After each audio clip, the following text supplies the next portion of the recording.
Located in Aravalli Hills, Mangarbani on the Delhi-Haryana border is a patch of natural forest next to the Mangar village in district Faridabad within Delhi NCR region. Did you know that Mangarbani is India's oldest archaeological site and we are currently on the verge of losing it to deforestation and commercialization of land around Delhi NCR? Mangarbani is not only a Paleolithic archaeological site but also a sacred grove as well. The site and the stone tools found around this area dates back to 1 lakh years ago and the cave paintings some 20 to 40,000 years ago. Mangarbani is an important biodiversity area and a crucial part of Northern Aravalli Leopard Corridor, also rich in birds and other wildlife population. Today, while we meet Mr. Sunil Harsana, the environmentalist fighting to save Mangarbani, let's find out what's his story. उनके उसके अंदर जाकर के उन्होंने समाधि ली थी और वो ऐसे ही अंतर्ध्यान हो गए। तो अंतर्ध्यान होने की वजह से उनके जो है सिर्फ बाद में जो लोग उनको फॉलो करते हुए पीछे गए तो उनको सिर्फ कपड़े मिले वहाँ पे। कपड़ों को लोकल भाषा में गुदड़े कहते हैं, इसीलिए उनका नाम गुदड़िया बाबा। अच्छा। और उसके बाद ये जो है, क्योंकि वो जब तक रहे तो उस टाइम भी वो बनी को, जंगल को, प्रकृति को जो है बचाते थे। और बाद में फिर कुछ ऐसे इंसिडेंट्स भी हुए हैं जो मतलब फोल्कलोर है कि किसी ने भी अगर बनी को किसी तरीके से हार्म पहुंचाने की कोशिश की है तो उसका कुछ ना कुछ नुकसान पहले मतलब बाबा ने कुछ वार्निंग दी है प्रकट होकर के या किसी आवाज के थ्रू या कुछ भी है, और अगर किसी ने उसको फिर भी अनसुना कर दिया है तो उसका कुछ ना कुछ हार्म भी हुआ है। और ऐसे भी केसेस हैं कि जहाँ पे कुछ हार्म हुआ है उसने जब रियलाइज किया उसके बाद में उसने माफी मांगी, रिक्वेस्ट की और जो नुकसान किया है उसका भरपाई करने के लिए कुछ सैक्रिफाइस देना पड़ा। कुछ सैक्रिफाइस नहीं पर कुछ कोशिश किया है उसने कि जो मैंने किया है, मैंने पेड़ काट दिया, मैंने और पेड़ लगाना है, कुछ ऐसा किया है, तो फिर उसका जो नुकसान है कुछ हद तक जो है वो रिकवर भी हुआ है। Okay. Hello and welcome in this fresh episode of the Chai Daily podcast with me, Kalpana Singh, जहां हम मिलते हैं everyday legends and change makers of India to understand life from their perspective, of course with a cup of chai. So आज हमारे guest हैं Mr. Sunil Harsana, who happens to be a conservationist and an environmentalist working towards safeguarding the Aravalli Hills in Delhi NCR, especially the Mangarbani. सो एक मेरा question है सुनील जी, आपको pied Piper of मांगर भी कहते हैं, तो बताएंगे ये नाम कैसे पड़ा आपका? सो एक्चुअल में मतलब बहुत सारे नाम जो है ना ऐसे ही हर किसी को जैसे जहाँ जो सही लगता है उसी हिसाब से कर देते हैं। मतलब मेरा तो मानना है कि खैर जिस जिस भी तरीके से मतलब लोग जान जाएं वो अच्छी बात है, तो नाम में तो खैर रखा है। पर जहाँ तक ये पाइड पाइपर वाला है तो पाइड पाइपर का ये था कि मैंने एक जो है मांगरबनी में और खासकर फॉरेस्ट कंजर्वेशन पे जो काम था वो 2011-12 के आसपास शुरू किया था। और जैसा मैंने बताया कि मैं रूरल बैकग्राउंड से हूँ तो मेरे को ये सारी चीज़ें जो है इन्वायरमेंट की तो ABCD भी पता नहीं थी उस टाइम पे। सिर्फ एक जो भावनात्मक जो लगाव था जंगल को लेकर के, सिर्फ उसी के थ्रू मैंने ये शुरू किया था। तो शुरुआत एज ए एक्टिविस्ट हुई थी। अच्छा, ये वही टाइम है जब मांगर मास्टर प्लान लॉन्च हुआ था इन 2011? हाँ, ये उसी के सेम टाइम की बात है। ओके। तो उसके बाद में जो है जब हमने ये शुरू किया तो फिर पहले जो है एज ए एक्टिविस्ट के तौर पे किया, और उस टाइम वहाँ पे बहुत ज़्यादा कम्युनिटी जो है नॉन फॉरेस्ट जो भी यूज़ है जंगल का, क्योंकि पुराना एक अच्छा सा खासा इतिहास रहा है मांगर में, कभी बहुत माइनिंग होती थी, तो माइनिंग की वजह से फिर रियल एस्टेट भी बहुत एक्टिव था वहाँ पे। तो एक्टिविज्म में सीधा सीधा ये था कि इन फ्रंट जो है फाइट ही हुई, बहुत क्लैश हुए, और लोगों को, क्योंकि लोगों को कुछ और जो है समझाने वाली साइड नहीं थी जाकर के मतलब किसी अथॉरिटी को बुला करके आप काम रुकवा दो, तो वो वाला जो सीन था वो 2-3 साल चला, तो उसमें ये था कि कहीं पे हमने किसी का नुकसान करा, कहीं पे किसी ने हमारा किया। एक्शन है तो रिएक्शन भी आएगा। Right, right. तो वो तो कोई नहीं देखता कि ये कम्युनिटी लेवल में है या कॉमन पर्पस हुँ। में है, तो वो तो पर्सनली ले लेता है कोई भी आदमी है। हुँ, तो हुँ, उन्होंने हुँ। रिएक्शन भी आया। फिर मतलब काफ़ी टाइम लगे 3-4-5 साल कि लोगों को जोड़ करके कैसे चलें, तो फिर हमने हुँ। वहाँ पे इको क्लब बनाया और इको क्लब हमने 2015 में स्टार्ट किया। शुरुआत में थोड़ा टाइम लगा पर हाँ, रिस्पॉन्स अच्छा था और बच्चे जो हैं जिस हुँ, तरीके से वो हुँ। आकर के जुड़ने लगे, हुँ, हुँ। जबकि गाँव में उस टाइम बहुत अपोज़िशन था, फिर भी बच्चे जो हैं वो अच्छा, आकर गाँव में भी ऑपोज़िशन था? हाँ, किस वजह से? उनका क्या कारण है ऑपोज़िशन का? उनके लिए तो मतलब अच्छी बात है, इको क्लब बन रहा है, कनेक्शन और ज़्यादा स्ट्रॉन्ग होगा नहीं जंगल कम्युनिटी के का। साथ में जो डेवलपमेंट है, हर कोई ये चाहता है कि डेवलपमेंट हो। हो। अब कोई आदमी मतलब अच्छा। हर किसी को ये है ना कि जंगल से हमें क्या मिल रहा है। बड़ी हुँ। सबसे मोटी समस्या ये है कि अ, हर कोई जो है करंट का बेनिफिट देखता है। जंगल हुँ। से जो बेनिफिट हो रहे हैं, वो जैसा कि पहले अभी बताया कि सरकार की रिस्पॉन्सिबिलिटी है। भाई हुँ, सरकार हुँ। अगर ना कहीं पे हालाँकि ज जो कोविड ने बहुत अच्छा एग्ज़ाम्पल दिया है कि जब हुँ। अ, अनकंट्रोल सिचुएशन होती है तो सरकार हाथ खड़े कर लेती है, पीछे हट हुँ। जाती है। हुँ। पर लोग ऐसा मानते हैं, भई हमें पानी नहीं आ रहा है, तो हुँ। कोई भी आदमी आज के ज़माने में पानी का जो ग्राउंड वाटर रिचार्ज के लिए काम नहीं करेगा, वो जाएगा अपने एमएलए के पास। अगर एमएलए नहीं सुन रहा है, तो वो जाएगा मंत्री के पास, बिल्कुल, बिल्कुल। कि मुझे तो हुँ। पानी दो, कहीं से भी ला कर के दो। हुँ। वो तब अपने लिए काम करेगा जब वो हाथ खड़ा कर लेंगे, भाई तेरे यहाँ पानी की कोई कोई हो ही नहीं सकता पॉसिबिलिटी है। नहीं है, जाएगा ही नहीं। हुँ। तो फिर वो जो है बाकी चीज़ें वाटर कलेक्शन करेगा, ये सारी चीज़ें करेगा और ये हुँ। आज भी आप देखोगी तो जहाँ कहीं भी इंडिया में, जहाँ हुँ। सरकार हाथ खड़े कर दिए हैं या सरकार पहुँच नहीं पा रही है, वहीं हुँ। पे लोग अभी भी सेल्फ उसके लिए कर रहे हैं। अदरवाइज़ दिल्ली के आस-पास तो एक आदमी ऐसा ना हुँ। हो कि आपके बिल्डिंग के बाहर पानी भरा खड़ा है, तो वो उसको हुँ। भी खाली करने के लिए जाएगा। हाँ, नहीं वो करता फ़ोन है। करेगा किसी को हाँ, कि मेरे सोसाइटी के सामने पानी भरा हुआ है, इसको खाली करो। करवाइए इसको। तो हुँ। वो सिंपल सा मैटर है। तो हुँ। सबको यही है और डेवलपमेंट का ये सीन भी है कि अगर जंगल से मतलब हमें कोई ख़ास फ़ायदा तो ना हो रहा, पर यहाँ पे जी। अगर बिल्डिंगें बनेंगी तो हुँ। किसी को तो ये लालच रहा है कि बिल्डिंग बनेंगी तो एम्प्लॉयमेंट मिलेगा, कुछ बिज़नेस एम्प्लॉयमेंट से बढ़ेगा। पहले पैसे बहुत मिल जाएँगे ना। कोई कब्ज़ा हाँ, ये करेगा बात तो भी है। उसका पैसे मिलेंगे, लैंड ज़मीन का। के रेट बढ़ जाएँगे। बिल्कुल, ये बिल्कुल। बहुत सारी चीज़ें उनका इंटरेस्ट है। तो मतलब हुँ। फॉर्मल सी बात है कि होना ही है तो और गाँव के लेवल पे भी थोड़ा-सा ऑपोज़िशन रहा था उस टाइम पे जब आपने इको क्लब एस्टेब्लिश हाँ, किया था? बहुत ज़्यादा था। तो वो तभी से शुरू हो गया था जब हमने जंगल हुँ। बचाना शुरू किया था गाँव लेवल पे, काफ़ी हुँ। बड़ा था।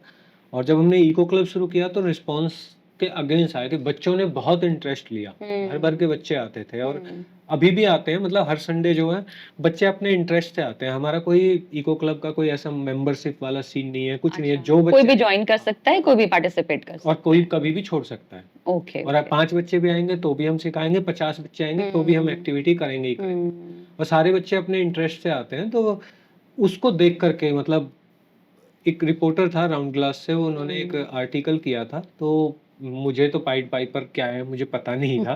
पर उन्होंने उसको जो है उनका जो ऑब्जर्वेशन था कि हम सुबह मिले, हमने जी। उसको वहीं का टाइम दिया था, वो और हम वहाँ पे आए और उसने देखा बच्चे अपनी मर्ज़ी से आते हुँ। जा रहे हैं और हुँ। फिर हम जंगल में चलते गए, डीप जंगल में और बच्चे जो हैं वो फ़ॉलो करते जा रहे हैं, जो भी हुँ। एक्टिविटी हो रही है, सब कुछ अपने आप से हो रहा है बिना किसी डायरेक्शन के। हुँ। तो उसने जो है इसको पाइड पाइपर वाला है, उससे जो है स्टोरी बनाई। अच्छा, ब्यूटीफुल। मैंने तो हुँ। उसको फिर जाकर के चेक किया कि यार पाइड पाइपर होता क्या होता क्या है? है?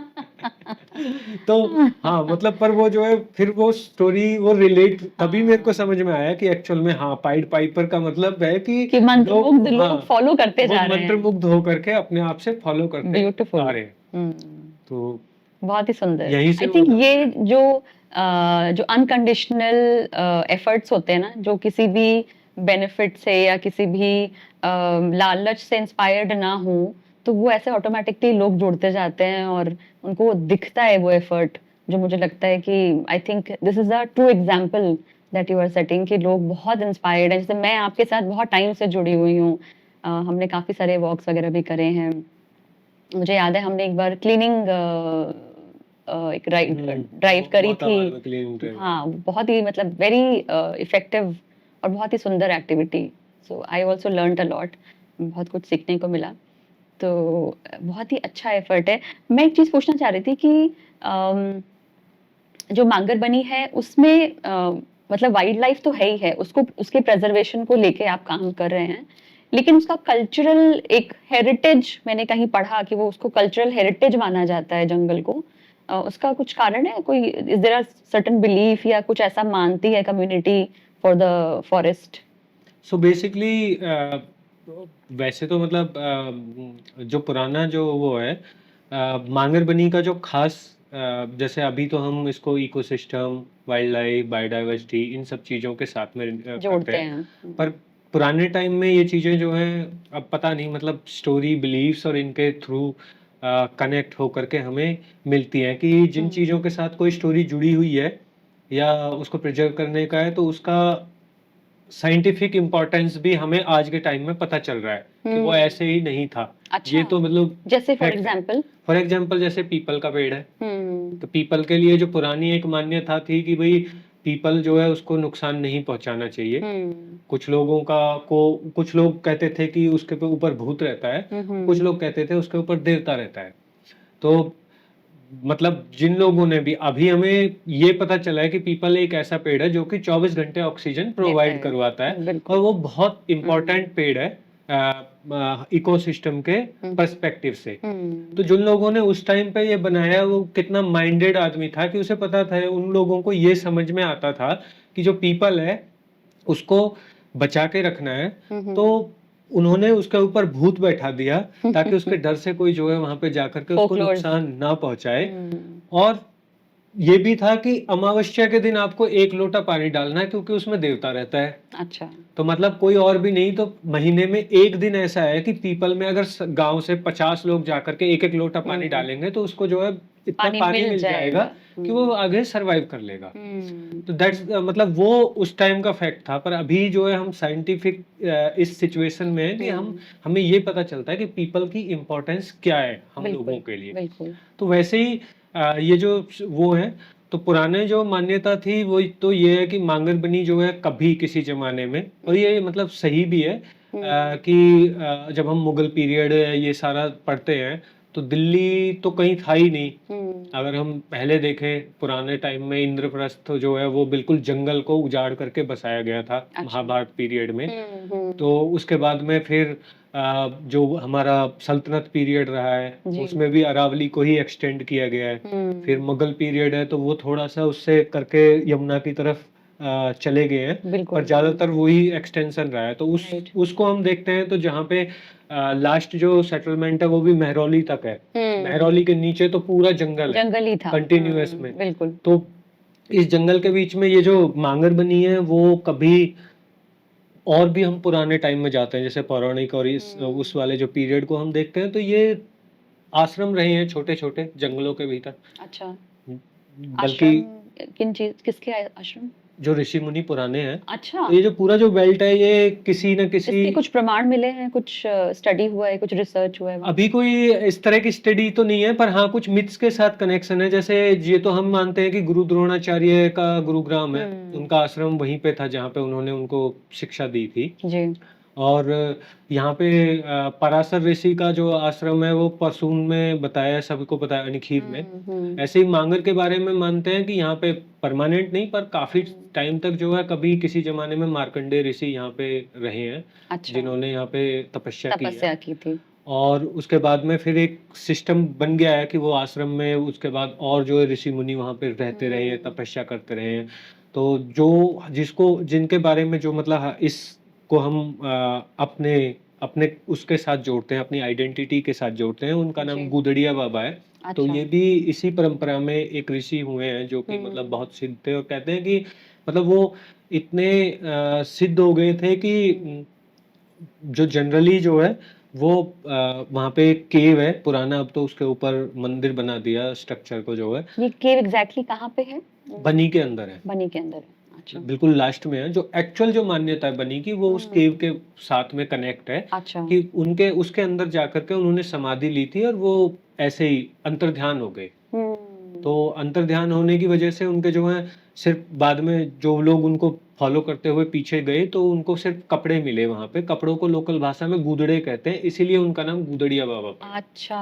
और उसके बाद ये जो है, हम्म। क्योंकि वो जब तक रहे तो उस टाइम भी वो बनी को, जंगल को, प्रकृति को जो है बचाते थे। और बाद में फिर कुछ ऐसे इंसिडेंट्स भी हुए हैं जो मतलब फोल्कलोर है कि किसी ने भी अगर बनी को किसी तरीके से हार्म पहुंचाने की कोशिश की है तो उसका कुछ ना कुछ नुकसान पहले मतलब बाबा ने कुछ हम्म। वार्निंग दी है प्रकट होकर के या किसी आवाज के थ्रू या कुछ भी है।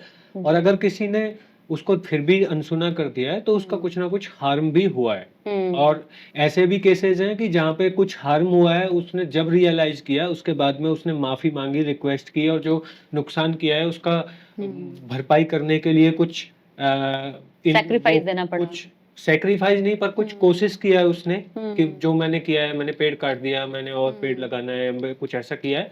तो फिर उसका जो नुकसान है कुछ हद तक जो है वो रिकवर भी हुआ है। ओके। तो ये जो कहानी है ये उसको मानती है। तो हमारे यहाँ पे वैसे तो मतलब बहुत बड़े एरिया में जितना भी लोगों को ये सब चीज़ों के बारे में पता है तो रिस्पेक्ट तो बनी की हर कम्युनिटी, खासकर हमारे साथ में ही लगते हुए मेवों के गांव भी हैं। अच्छा। तो वो भी लोग जो हैं वो भी इस मान्यता को जी। इसी तरह से उतना ही इम्पोर्टेंस देते हैं। वो भी अच्छा। ऐसा नहीं करते हैं वहाँ जी। पे जा कर के।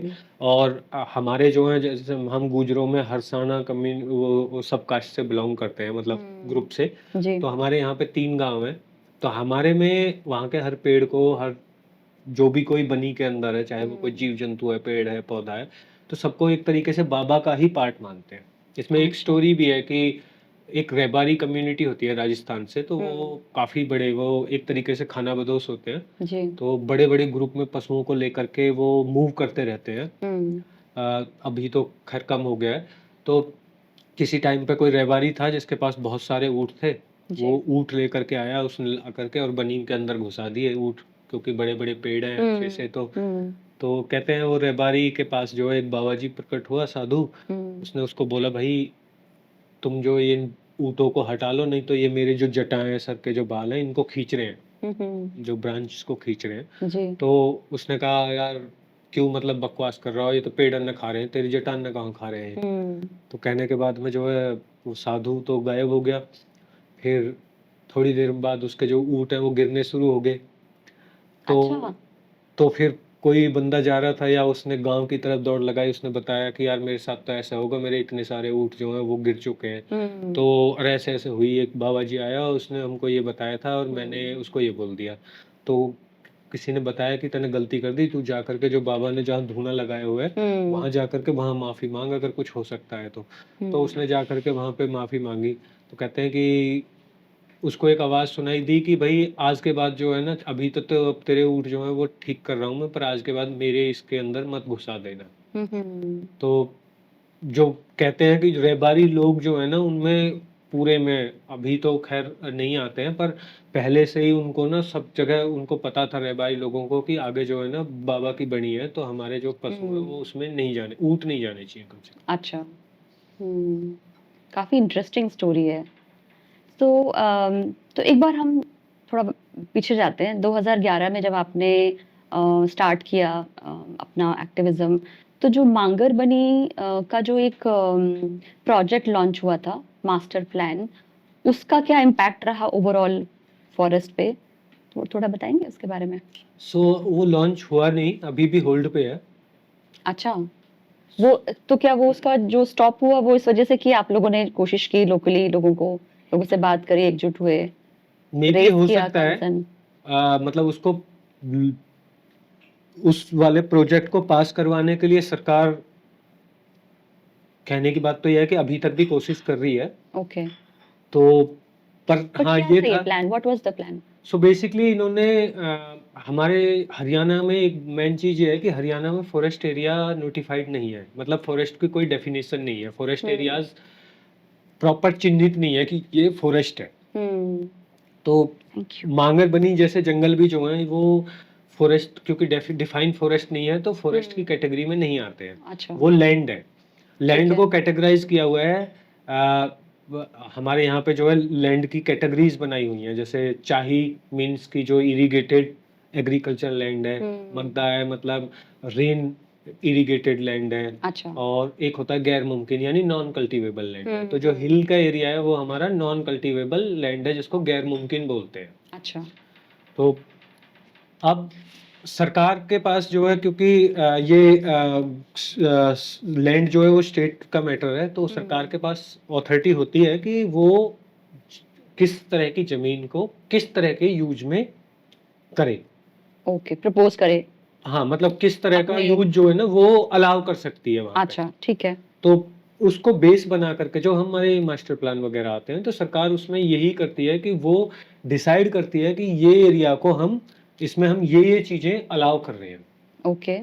फॉर एग्जाम्पल अगर मेरे पास खेती की जमीन है तो मैं उसमें खेती कर सकता हूँ। बिल्कुल, अगर मैं उसको किसी और यूज में लेना चाहता हूँ तो मुझे सरकार से परमिशन परमिशन लेना लेनी पड़ेगा। पड़ेगी। बिल्कुल सही बात है। और मास्टर प्लान होता है कि सरकार एडवांस में डिक्लेयर कर देती है कि आप इस एरिया में अब ये चीजें सरकार उनके लिए करने वाली अलाउ है। कर देगी। हाँ, अच्छा। तो उसके लिए हम लाइसेंस देंगे। तो वो एक जोन बना देती है। ओके। तो मांगन मास्टर प्लान में जो जोनिंग हुई थी, जो प्रपोज इन्होंने किया था, तो उसमें ये था कि ये जो एरिया है इसमें हम यूनिवर्सिटीज, होटल, मोटेल ओके। और 1 एकड़ 2 एकड़ के फार्म हाउस लेके आएंगे।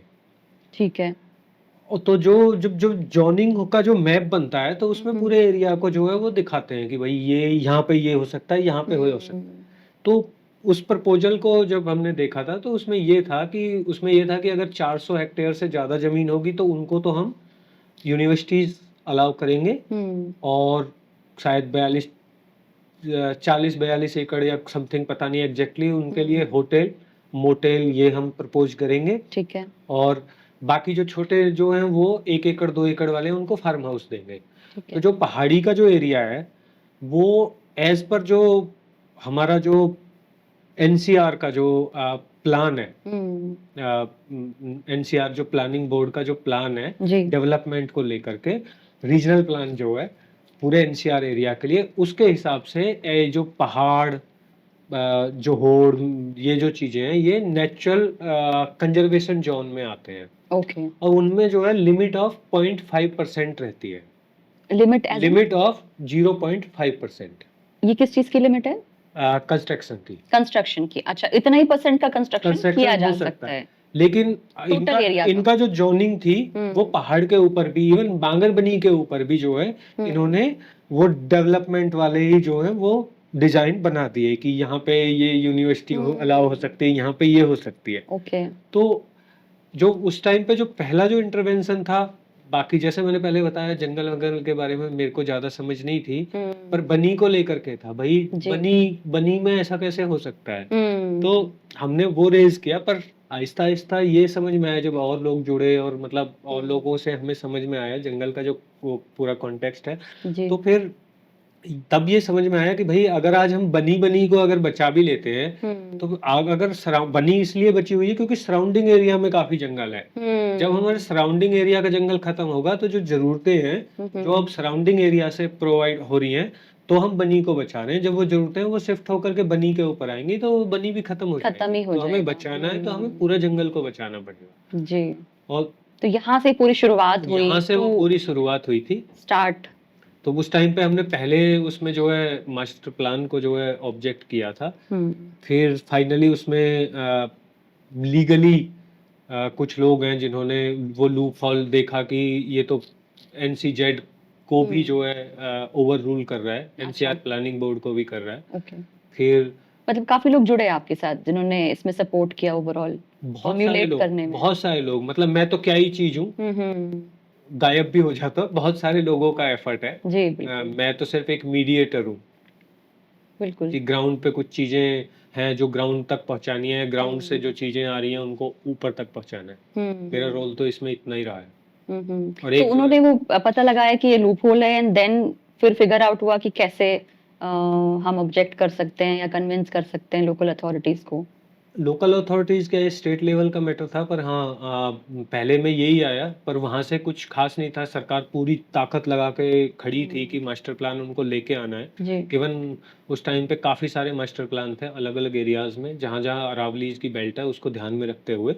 फिर फाइनली ये हुआ कि उन वहाँ से बात नहीं बनी, तो सेंटर में जो एनसीआर का जो मेन जो रीजनल प्लान जहाँ से बनता है जी। एमओएफ वगैरह में, या अर्बन मिनिस्ट्री में, तो वहाँ पे आकर के वहाँ तक भी जो है हमने बात की, या फिर और ऊपर भी हमने लिखे गांव की तरफ से पेटिशन और ये सारी चीज़ें। तो फाइनली ये हुआ कि फिर मास्टर प्लान में को देखते हुए एक होता है कि पूरे एनसीआर एरिया के लिए ना एक रीजनल प्लान होता है। फिर जो रीजनल प्लान के बेस पे जो है हर स्टेट का एक सब रीजनल प्लान होता है। तो सब रीजनल प्लान जो है वो रीजनल प्लान को एक तरीके से ओवर नहीं कर सकता। वो उसके अंदर जो भी वो कंडीशन है उसके अकॉर्डिंग होना चाहिए। अच्छा। और जो मास्टर प्लान आते हैं वो सब रीजनल प्लान के अकॉर्डिंग आने चाहिए। तो वो सब रीजनल प्लान को जो है ओवरलैप नहीं करना चाहिए किसी भी तरीके से, मतलब उसको जो वायलेट नहीं कर सकता जो रूल है। बिल्कुल। तो जो इनका मास्टर प्लान था वो रीजनल प्लान को जो है एक तरीके से वायलेट कर रहा था, जो अच्छा। एनसीजेड वाला जो वो है। ओके, तो ओके। उसको देखते हुए जो है एनसीआर जो प्लानिंग बोर्ड है उन्होंने इसको होल्ड कर दिया कि अच्छा। आप ये नहीं कर सकते।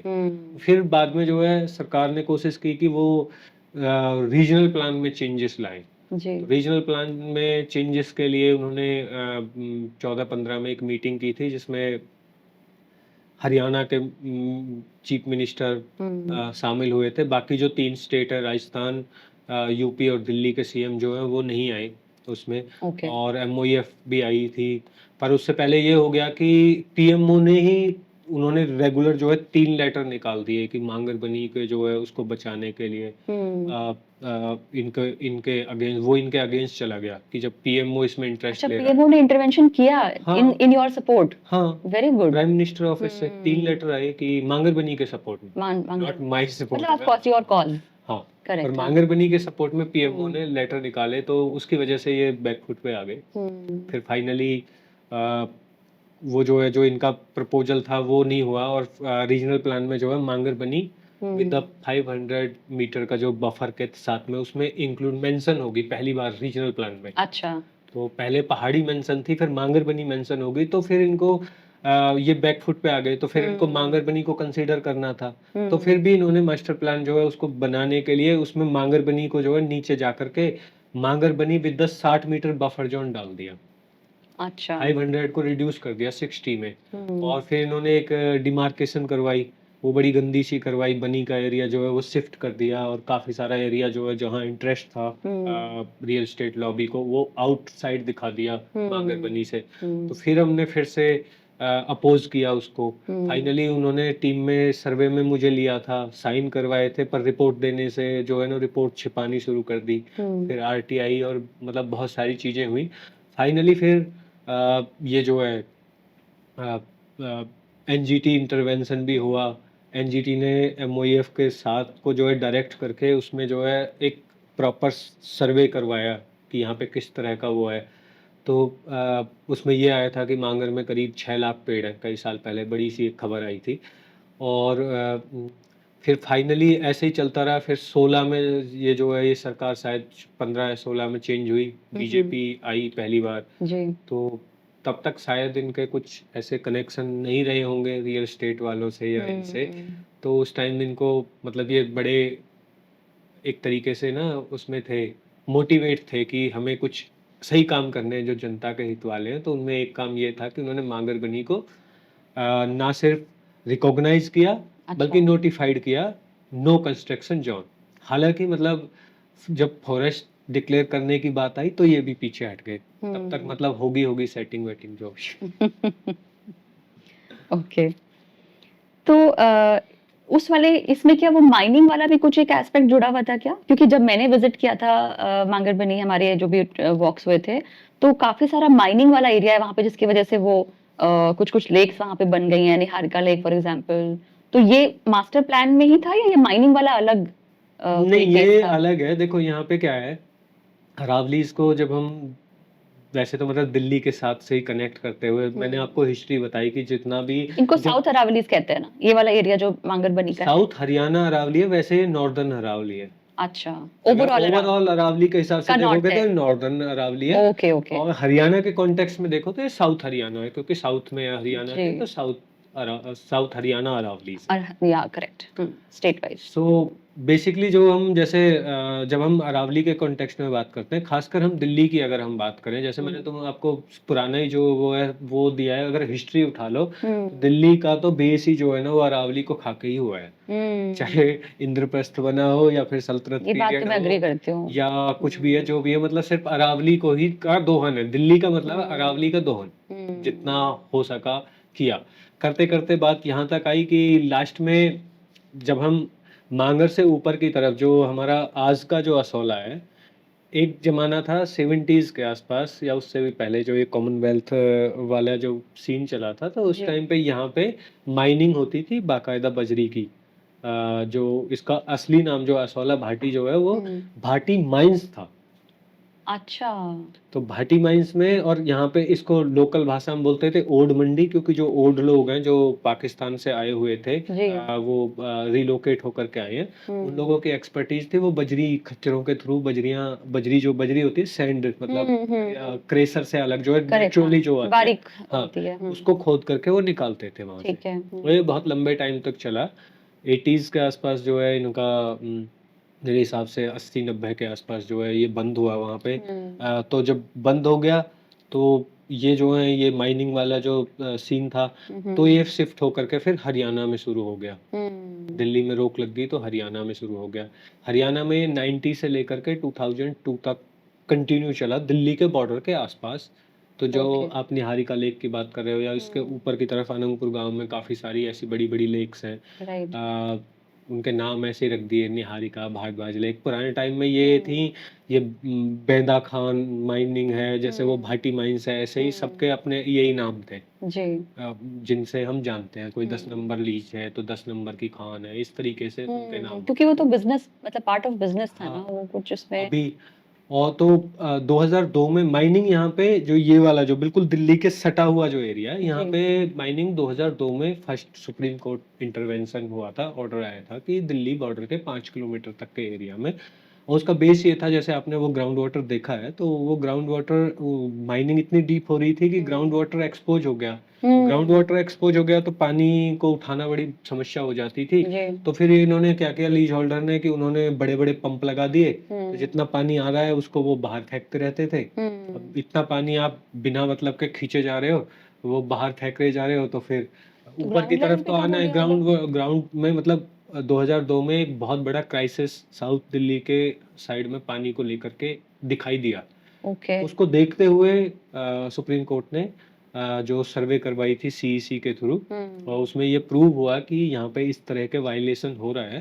तब ओके। सुप्रीम कोर्ट ने फर्स्ट टाइम इनमें 5 किलोमीटर पे रोक लगाई थी। Okay, 5 kilometre as an 5 Delhi kilometre border का। के साथ 5 किलोमीटर अच्छा, दिल्ली बॉर्डर से 5 किलोमीटर डिस्टेंस तक डिस्टेंस नहीं हो सकता नहीं है। हो सकती। अच्छा। फिर बाद में 2010 में 5 किलो पहले उन्होंने 5 किलोमीटर से थोड़ा आगे बढ़ा करके शुरू भी कर दी थी। फिर 2010 में सुप्रीम कोर्ट का दूसरा जजमेंट आया था, Aravalli should be protected of any cost. Okay. तो फिर प्रॉपर जो है पूरे अरावलीज पे जो है रोक लगी थी। काफी लंबा टाइम लगा गवर्नमेंट को टू डिसाइड कि प्रिजर्वेशन या कंजर्वेशन होना चाहिए उस एरिया का। नहीं, अभी भी नहीं पहुंची। तो उसके बाद 2010 में जब ये आया तो उसके बाद क्या हुआ, मतलब उसके बाद उसके वो बाद जो एफर्ट्स उसके है। बाद रियल एस्टेट का वो शुरू हो गया। तो बेसिकली यहाँ पे बड़ी, जैसे हम जितना पीछे खोदते जाएंगे बहुत सारे अलग अलग धागे हैं। तो सिर्फ सबसे मेन चैलेंज ही हमारे साथ ये था कि यहाँ पे सिर्फ एक साइड को पकड़ करके, जैसे कहीं पे यह है कि माइनिंग आ गया जंगल के साथ में, जहाँ अलग अलग जगह की हम स्टोरीज जो देखते हैं वो आदिवासियों की, तो उनकी लड़ाई किसी एक पर्टिकुलर फोर्स से है। यहाँ पे बहुत सारी फोर्सेज हैं। तो सिर्फ जैसे माइनिंग की अपनी हिस्ट्री है और उनके इंटरेस्ट भी अपनी जगह पे है, और वो भी अपनी जगह खड़े हैं। सरकार को वो भी साइड जो है वो भी सपोर्ट करनी है, वो भी उसको ही देखते हैं।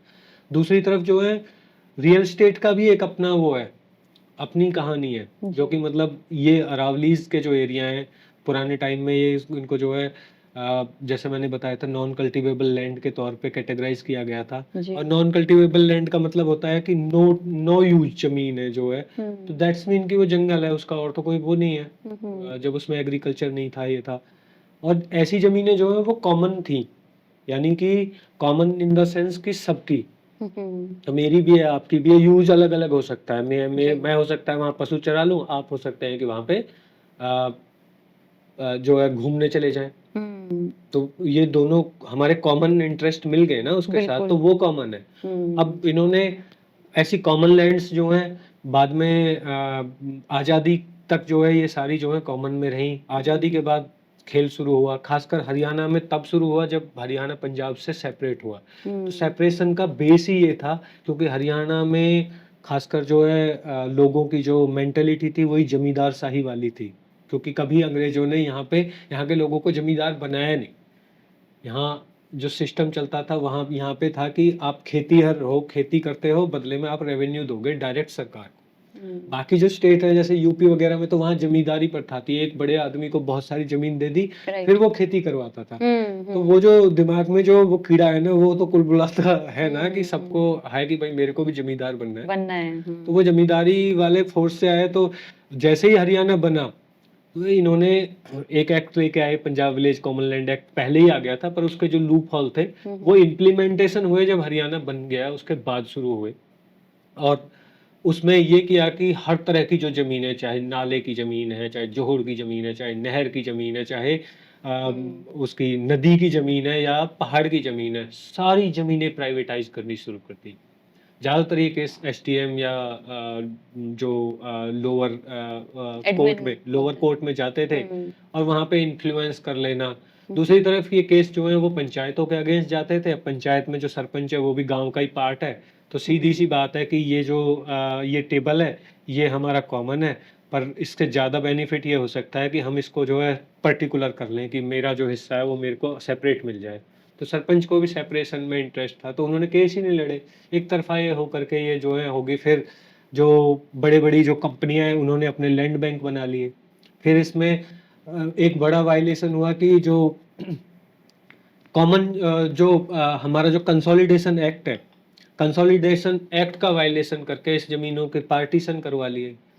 फिर पार्टीशन करने के बाद में ये जो है एक तरीके से जब अपने अपने जो लैंड बैंक थे उसके बेस पे जो है ये भी बहुत टाइम से चलता रहा ये खेल। अगर बीच में माइनिंग नहीं होती तो अब से पहले ये जो है दिल्ली के साथ में ना पूरा मिलजुल जाता है ये सारा। पर मेन था कि बीच में वो कॉमनवेल्थ गेम आ गए, तो इनको मिनरल्स की जरूरत थी, इतने कंस्ट्रक्शन और ये सारी चीज करने की। और फिर जो डेवलपमेंट का रास्ता निकला तो वो खत्म ही नहीं हुआ। तो इनका जो है वो सारा माइनिंग में चलता रहा। माइनिंग से पैसा भी एक तरीका तो मिलता रहा। जो लैंड यूज चेंज है वो तो वन टाइम देता है, माइनिंग रेगुलर दे रहा था। तो सरकार का वो इंटरेस्ट उस टाइम तक बंद रहा। पर जब उनको लगा 10 में कि अब जो है हम माइनिंग नहीं कर सकते, तो फिर उन्होंने रियल एस्टेट पे फोकस किया, लैंड यूज चेंज करने, सीएलयू दिलाने। और बड़े बड़े लोग जो हैं उन्होंने आकर के जमीनें या तो पहले से खरीदी हुई थी या फिर खरीद ली, और फिर उन्होंने अपने पावर का यूज करके, जैसे दी ललित है बहुत अच्छा एग्जाम्पल है। दी ललित जो है वो उस टाइम पे कांग्रेस के एक बहुत बड़े मिनिस्टर हैं, थे कैप्टन सतीश शर्मा। उनकी वाइफ के का एक ट्रस्ट है, उसके नाम से ये जमीन है। और उस टाइम इनकी सरकार थी सेंटर में भी और स्टेट में भी। हाँ, तो उसको देख करके इनको सीएलयू हो गया। उसके देखा देखी एक दो उसके कनेक्टेड जो हैं उन्होंने भी अपने सीएलयू करा लिए। तो जब सीएलयू होने शुरू हो गए तो फिर बहुत ज़्यादा बूम हो गया कि यहाँ तो सीएलयू मिल रहे हैं। तो लोगों ने अपने अपने लैंड बैंक जो है वो बनाने शुरू कर दिए। वो अभी तो वो फिर ये है कि उसमें जो है फिर ये एक जो माइनिंग का हब था वो रियल एस्टेट का हब बन गया। when मांगर बनी, कोई एक कंपनी ने क्लेम कर दिया कि ये तो जी एग्रीकल्चर जमीन है, रिकॉर्ड में गलती से गैर मुमकिन पहाड़ लिखा हुआ है, हमने तो यहाँ से लास्ट जो फसल है वो गेहूं की काटी है, तो हमें हमारा जो रिकॉर्ड है वो सही कर दिया जाए। तो पर बाद में जो है एनजीटी ने इनको डायरेक्शन दिया हरियाणा गवर्नमेंट को कि आप फॉरेस्ट एरिया आइडेंटिफाई करो।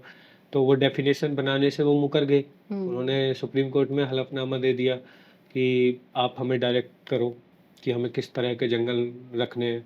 सुप्रीम कोर्ट ने उस पे कोई वो नहीं लिया, नोटिस नहीं लिया, तो फिर इन्होंने फाइनली जो है एनजीटी को बोल दिया कि जब तक सुप्रीम कोर्ट डायरेक्ट नहीं कर रहा है, उसी का ऑर्डर था वो, तो हम नहीं बनाते। पर जी। फाइनली एनजीटी ने वहाँ पे स्टेटस को मेंटेन करने के लिए बोला, तो ये फंस गए। अभी ये कुछ दे नहीं सकते उसमें। पर राइट। रिसेंट इन्होंने 2021 में अ, फिर से जो माइनिंग वाला था, कि माइनिंग के पुराना जो केस था उसमें उस टाइम जब इनकी बातचीत चल रही थी आपस में कि माइनिंग बंद करनी है, तो कुछ उसमें प्रोविजन था कि हम कुछ एरिया जो है आपको, अब पुराने वालों को अगर आप बंद कर दोगे क्योंकि ये बहुत ज़्यादा हो चुके हैं, तो हम नए एरिया दे देंगे।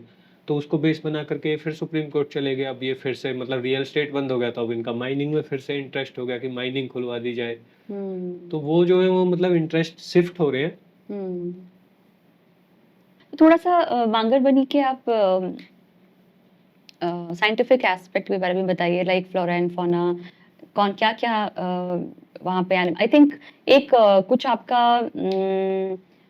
प्रोग्राम था तितली बचाओ, जो वहाँ पे शायद, चाय लेनी। हाँ बिल्कुल आप ही के लिए चाय, डेली पे तो चाय पीना मैंडेटरी है हम्म। उसके बिना कंप्लीट नहीं होगा तो तितली बचाओ कुछ एक अभियान आई थिंक हमने, तो तितलियां वहाँ पे काफी, मतलब is it habitat of butterflies या कैसे? मांगरबनी देखो, अगर हम दिल्ली के आसपास करें, जैसे हम बोले तो एक तरीके से बायोडाइवर्सिटी हॉटस्पॉट कहीं है। ना सिर्फ तितली, चाहे आप वाइल्ड लाइफ के पर्सपेक्टिव से देखो या बर्ड्स के पर्सपेक्टिव से देखो, या जी। फिर जो पेड़ पौधे जो वेजिटेशन है उसके पर्सपेक्टिव से देखो। जी। और इवन अभी तो जो है मतलब बड़ा हाईलाइट है कि वहाँ के अंदर जो है 5 लाख साल पुरानी जो है सिविलाइजेशंस के रिमेन्स मिले हैं। मैं तो ये भी वो पढ़ रही थी कहीं पे, मैं पूछना चाहती थी तो आपसे कि वो मतलब कितना। मांगर ने पिछले, देखो अगर आज से 20 साल पहले की मैं बात करूं, तो मांगर जाना जाता था सिर्फ वहाँ के पत्थर के लिए, कि मांगर का जो पत्थर है, जो उसका जो क्रेसर आता है वो बहुत इम्पोर्टेंट है, बहुत अच्छा है। उसके बाद 2010 के बाद में अगर एक एक टाइम ऐसा है कि मांगर जाना जाता था सस्ती जमीनों के लिए, कि यहाँ पे सबसे सस्ती जमीन मिल रही है। और आज की डेट में मांगर अगर जाना जाता है तो वहाँ की इकोलॉजिकल और जो कंजर्वेशन इम्पोर्टेंस की वजह से, कि आज की डेट में आप सर्च करोगे सबसे पहले मांगर का नाम आ रहा है, और नई नई चीज़ें जो है वो हाईलाइट हो रही है। जहाँ तक आपने बात की है, जैसे मैं वेजिटेशन से शुरू करूँ, तो मांगर के अंदर करीब करीब नेटिव स्पीसीज की 30+ स्पीसीज हैं, जो कि मतलब अरावली के एक्चुअल जो फॉरेस्ट है, और Okay. खासकर मांगरबनी 30+ अपने आप में एक अच्छा एग्जाम्पल है कि अगर किसी को ये देखना है कि अरावली के पुराने जंगल कैसे होते थे, मैं राजस्थान की तो बात नहीं करूंगा, पर हरियाणा के आसपास, दिल्ली के आसपास अगर आपको एक्चुअल जंगल का कोई एग्जाम्पल बचा हुआ अगर देखना है, तो मांगरबनी से अच्छा कोई हो नहीं सकता। ओके। वहाँ पे 30+ से ज़्यादा जो है इस तरह के पेड़ हैं, और जो खास यूनिकनेस है 99% जो है वो नेटिव है, ओके। और बहुत अच्छी कंडीशन में, जो कि उनका नेचुरल फुल ग्रोथ जो होता है, स्टेज होता है वो होता है, जिसमें धौ हो गया आपका, एनोगाइसिस पेंडुला, जी। जिसकी स्पेशलिटी है रॉकी स्लोपी एरिया को जो है फॉरेस्टेड करने की। जी। इसके अलावा बॉसेवेलिया सर्राटा और इस तरह की और भी बहुत सारी स्पीसीज है जो कि यूनिकनेस देती हैं वहाँ पे। नई स्पीसीज की भी हम बात करें तो जैसे इसमें जो है इंक्लूड हुआ है पिछले कुछ टाइम में, कई ऐसे पेड़ यहाँ पे दिखने को मिले हैं जो कि मतलब अरावलीज में इससे पहले कंसीडर नहीं हुए थे, जैसे कि भोरमाल हो गया, या फिर तेंदुपत्ता हो गया। इस तरह के जो स्पीसीज हैं वो वहाँ पे डिस्कवर हो रही हैं। अभी कुछ दिन पहले ही मतलब अखबार में आया था, हमारी एक फाइंडिंग थी कि यहाँ पे पीले फूल वाला ढाक है, पलाश जो है, जी। मतलब जनरली एक फिलहाल जनरली नारंगी, लाल होता है। नारंगी तो होता ही है, इसके अलावा 2 और इसमें होते हैं। मतलब वो वैसे तो वो है, क्या बोलते हैं उसको, जो इंसानों में होता है ना कलर चेंज वाला जो वो होता है, तो उसका ही वो है। तो नॉर्मली पीले फूल वाला जो है ढाक भी यहाँ पे मिला है। अगर हम पक्षियों की बात करें तो मांगरबनी का जो बर्ड काउंट है अभी 245 स्पीसीज है सालाना, जिसमें बहुत सारी माइग्रेटरी बर्ड हैं जो यहाँ पे हर साल मूव करके आती है। और ये काउंट जो है ना वो बढ़ा है पिछले अगर 5-10 साल का हम पैटर्न देखें। इसकी एक वजह ये भी हो सकती है कि हम कंटिन्यूएशन, अब लोग बहुत ज्यादा लोग उसको देख रहे हैं, हो सकता है पहले भी रहा हो, पर अब लोग देख रहे हैं, तो ज्यादा लोग देखेंगे, ज्यादा आइडेंटिफाई notice कर आता पा है। रहे हैं। अगर हम वहाँ के जानवरों की बात करें तो यहाँ पे 19 स्पीसीज ऑफ मैमल जो वाइल्ड मैमल्स हैं जी। उनको हम अभी तक जो है रिकॉर्ड पे हुआ है, जिनमें खासकर 2 नई स्पीसीज लास्ट ईयर जो जुड़ी हैं। जी। एक रस्टी स्पॉटेड कैट जो दुनिया की सबसे छोटी बिल्ली होती है हम्म। और क्या नाम छोटी बताया आपने इसका? Rusty spotted cat. Rusty spotted cat. Okay. और एक रीजनल इसकी प्रेजेंस है, ये सिर्फ भारत, श्रीलंका और नेपाल और मेरे हिसाब से पाकिस्तान, बस इनको छोड़ करके और कहीं पे ये स्पीसीज नहीं है। और ये ओके। पहली बार है कि अरावलीज के खासकर जैसे मांगरबनी में पहली बार इसको रिकॉर्ड किया गया है। अभी तक जो है हमारे पास बड़े जो हर्बीवोर थे उसमें नीलगाय होता था, पर लास्ट उसमें हमने यहीं पे सांबर डियर की भी साइटिंग जो है रिकॉर्ड की है। ओके। और अ, तितलियों की भी हम बात करें तो यहाँ पे जी। करीब करीब 18 से 20 स्पीसीज तितलियों की जो है वो आराम से दिख जाती हैं। ज़्यादा भी हो सकती है, मतलब हम ये नहीं कह रहे हर चीज़ में हमारी कैपेसिटी स्ट्रांग ही हो, कुछ मिस भी रह जाता होगा। जी। पर रेप्टाइल्स की भी बात करें तो करीब 15-20 के आसपास जो है यहाँ पे है। तो जहाँ तक वो बचाने वाली बात है तो मतलब हमारा फोकस हर चीज़ के हिसाब से होता है, पर कुछ चीज़ें ऐसी होती हैं जो सीज़नली हैं। जैसे अगर हम हर्ब्स के बारे में बात करें या फिर हम तितलियों के बारे में बात करें तो वो एक जी। पर्टिकुलर सीज़न होता है जहाँ पे कि उनका पीक टाइम होता है। तो उस राइट। टाइम पे इंट्रोड्यूस करना बच्चों को और उनके साथ कनेक्ट करना, क्योंकि उस टाइम उनका अच्छे से जो है हम ऑब्जर्व कर सकते हैं। बिल्कुल। तो वो एक्टिविटी कुछ पर्टिकुलर टाइम पे होती है। बाकी जी। बर्ड वगैरह जो है वो पूरे साल रहते हैं, तो या पेड़ पौधे हैं वो तो हर टाइम रहते हैं। तो उनको जो है वो हम उनके साथ ना, मतलब उनको हम ज़्यादा इम्पोर्टेंस नहीं दे रहे हैं, पर उनके साथ वो हमारे लिए एक तरीके से ना क्या बोलते हैं कन्वीनियंस होता है कि जब कुछ ना मिल रहा हो तो ठीक है हम पेड़ों के साथ आ जाएंगे। जी। और यही आई थिंक ये आपका जो इको क्लब है, इसी में दिस इज हाँ, the same initiative to connect with wildlife and children, next children. Generation. Beautiful. तो लास्ट में मेरा मतलब ये मेरा आखिरी क्वेश्चन होगा, मैं जो पूछना चाहूंगी कि कुछ एक्सपेक्टेशन है आपके साइड से जो भी कॉजेज रहे हैं हमारे अभी तक आपने फॉलो करे हैं to safeguard and conserve the wild life towards the government locally, मतलब may be this could be a voice कि आपकी एक्सपेक्टेशन है कि गवर्नमेंट हमें इस तरीके से हेल्प करे, सपोर्ट करे to maintain the green cover. थोड़ा डिफिकल्ट है। देखो मैं जंगल बचाता हूँ क्योंकि मुझे इसमें दो चीज़ें हैं। एक ये है कि जंगल मुझे अच्छा लगता है, दूसरा ये है कि वो ज़रूरी है। हम्म। और अगर ये बात सच है कि जंगल ज़रूरी है इस दुनिया के लिए, हम्म। तो सरकार को नहीं, हर किसी को करना ये चाहिए। बचाना चाहिए। ये नहीं होना चाहिए कि मतलब सुनील बचा रहा है, वो तो उसका काम है, हमारा काम नहीं है।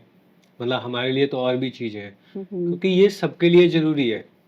और अगर कोई इसको ज़रूरी मान ले तो मेरे हिसाब से मतलब सब लोग इसको ज़रूरी माने कि ये सबके लिए ज़रूरी है, तो वो तो हम आइडियल सब लोग कंडीशन है। नॉट आइडियल, मतलब ये तो आप भी मानोगे ना कि ये ज़रूरी है, बिल्कुल, सबके लिए बिल्कुल, ज़रूरी ऑफ है। कोर्स, ऑफ तो कोर्स। अगर सब लोग बस अपनी-अपनी रिस्पॉन्सिबिलिटी को समझ लें कि ये सबके लिए ज़रूरी है और सबको बचाना चाहिए, तो हो सकता है किसी को सुनील ना बनना पड़े। हुँ, करेक्ट, आई एग्री। फिर तो शायद मेरे हिसाब से मतलब अ, ये किसी कॉज़ के लिए किसी को अगर कुछ ख़ास बनना या पड़े, तो चाहे मतलब जनरली लोग उसको कैसा भी समझते हों, पर हुँ, उस आदमी के लिए वो अच्छा नहीं होता। तो इस जी, समाज के लिए ये एक बड़ी, ये एक अलग तरीके से सोचने वाली बात होती है कि कोई आदमी अगर किसी खास चीज़ के लिए एक अलग आइडेंटिटी बना ली है ना, तो हुँ, उस समाज को खुद मतलब अपने ऊपर जो है ना एक तरीके से सोचना चाहिए कि हम किस दुनिया में जी रहे हैं। हुँ, मेन फोकस तो यही होना चाहिए कि किसी को किसी भी फील्ड में, मैं सिर्फ अपना नाम लेकर के एग्जांपल ले रहा हूँ, कि किसी को सुनील ना बनना पड़े। जी।